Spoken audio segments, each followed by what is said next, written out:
सबको मेरा प्रणाम है, नमस्कार है। प्यारे बच्चों, बिहार इलेक्ट्रिसिटी वाले जो भी बच्चे हैं उनके लिए क्या स्ट्रेटजी अभी होना चाहिए, क्योंकि उनके कुछ ही महीने बचे हुए हैं। आप कोशिश कीजिए दोस्त मेरे, सितंबर अक्टूबर में एग्जाम होना है, तो आपके पास 2-2.5 महीने का समय है और उसी टाइम लगभग एएलपी का भी एग्जाम होना है। तो थोड़ा सा तो दुविधा है और खूब मन लगा के आपको पढ़ना तो पड़ेगा ही। दोस्त मेरे, क्या स्ट्रेटजी आपकी अभी होनी चाहिए उस पर हम विचार करने आए हैं। पहले तो आप कट ऑफ देख लीजिए। यूआर का कट ऑफ पिछले बार का मेल का 58 नंबर था। उसके बाद यूआर फीमेल का 33.43 था। उसके बाद ईबीसी का 52 था। ईबीसी फीमेल का 8 नंबर था कट ऑफ। बीसी मेल का 56 था। बीसी फीमेल का 26 था। एससी मेल 46 था। एससी फीमेल 8 था। एसटी मेल का 52.07 था। एसटी 15.65 था। तो दोस्त मेरे, इधर अगर हम आते हैं, क्या आपका डेली रूटीन होना चाहिए, इस पर हम थोड़ा चर्चा कर देते हैं। सही समय से सोना और सही समय पर जागना होगा। सोने का जो समय है उसको चला बढ़ा लीजिए। अगर आप 5 घंटा के सो रहे हैं तो वो गलत है। आप 6 घंटा, 7 घंटा, 8 घंटा तक सोइए। जितना सोना है उतना सोइए, सोने के साथ कोई कॉम्प्रोमाइज नहीं। लेकिन अगर आप वो फालतू का समय फालतू के डिस्कशंस में लेकर दूसरे के साथ डिस्कशंस में भेजते हैं अपने समय को, तो वो गलत है। सोने में आप जितना समय दे सकते हैं दीजिए, कोई दिक्कत नहीं। 8 घंटा, 9 घंटा तक आप सोइए, कोई दिक्कत नहीं है। जितना मॉक अभी तक दिए हैं उसका अच्छे से एनालिसिस कीजिए। जो आप मॉक टेस्ट दिए हैं उस पेपर को रखिए, वो फाइल बनाइए, उसको एनालिसिस कीजिए। जो मेरा बन रहा है उसमें टिक मार दीजिए, सिंगल टिक। जो मेरा बन रहा है लेकिन डाउट है उसमें स्टार मार दीजिए। जो मेरा बन रहा है बहुत ज्यादा डाउट है उसमें डबल स्टार मार दीजिए। जो एकदम नहीं बन रहा है उसमें ट्रिपल स्टार मारिए। और इस तीनों को बार बार रिविजन कीजिए, इसको छोड़ दीजिए। जिसमें थोड़ा डाउट है उसको 1 बार रिवाइज कीजिए, जिसमें ज्यादा डाउट है 2 बार कीजिए, जिसमें एकदम थ्योरी नहीं पढ़े उसको 3 बार रिवीजन कीजिए।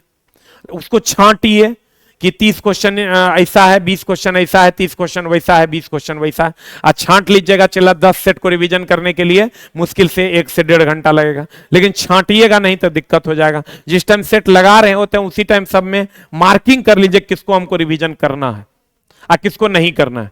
उससे क्या होगा, आपको पता रहेगा कि हमको जो नहीं आता उस पर हम रिवीजन कर रहे हैं उसका, और वो हमको आ जाएगा। नहीं तो पता चला जो आ रहा है उसी को बार बार रिवाइज देख रहे हैं, क्योंकि दिमाग हमेशा उन चीजों से दूर भागता है दोस्त मेरे जो चीजें टफ होती है। जिस सब्जेक्ट में कम नंबर आ रहा है उस पर ध्यान दीजिए और ध्यान देकर उसका थ्योरी को क्लियर कीजिए और सेक्शनल टेस्ट उसका लगाइए। जिस सब्जेक्ट में आपका कम नंबर आ रहा है ना उसका सेक्शनल टेस्ट लगाइए। बिग बूस्टर पर सारा टाइप का टेस्ट उपलब्ध है।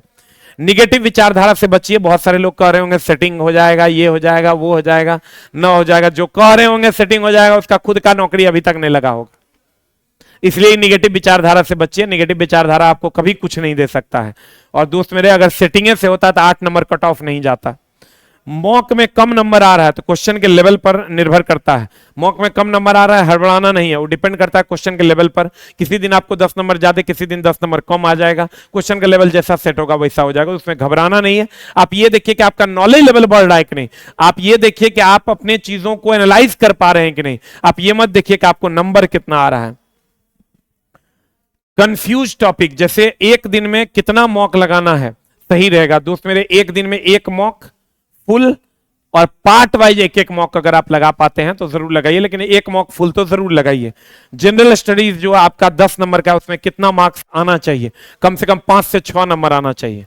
जो जीए आपका है उसमें 5 नंबर तो कम से कम आना ही चाहिए। उसी के हिसाब से तैयारी कीजिए। उसके लिए एक पतली सी किताब भी मेरी आ रही है जो 10 नंबरिया जीके के लिए मात्र 110 या 120 पन्ना का होगा, एकदम पतला सा। History, civic, geography, economics, statics सब रहेगा उसमें। तो वो बुक आप पढ़ लीजिएगा तो आपका काम हो जाएगा। लैंग्वेज पेपर के लिए क्या करना होगा? लैंग्वेज पेपर के लिए आपको इंग्लिश, ये हिंदी की अगर हम बात करें तो लैंग्वेज पेपर 1 लाइन का बात आप समझ लीजिए। उसका क्वेश्चन प्रैक्टिस मैक्सिमम करना होगा। आपको लगा हिंदी तो हम कर लेंगे, नहीं होगा, उसको करना पड़ेगा। लैंग्वेज पेपर को करना पड़ेगा। 1 लाइन के बाद आप समझ लीजिए, लैंग्वेज पेपर हर हाल में आपको नंबर ऑफ क्वेश्चंस लगाने होंगे। अगर आप कर पाते हैं तो जरूर कीजिए दोस्त मेरे ये सारी चीजें। मॉक टेस्ट डेली 1 कम से कम जरूर लगाइए, उसका एनालिसिस कीजिए। सोने में जितना टाइम देना है दीजिए, लेकिन फालतू का बकथूथी में अपना टाइम नहीं देना है। जो टाइम दूसरे के साथ डिस्कशंस में लगाते हैं वो इसमें लगाइए।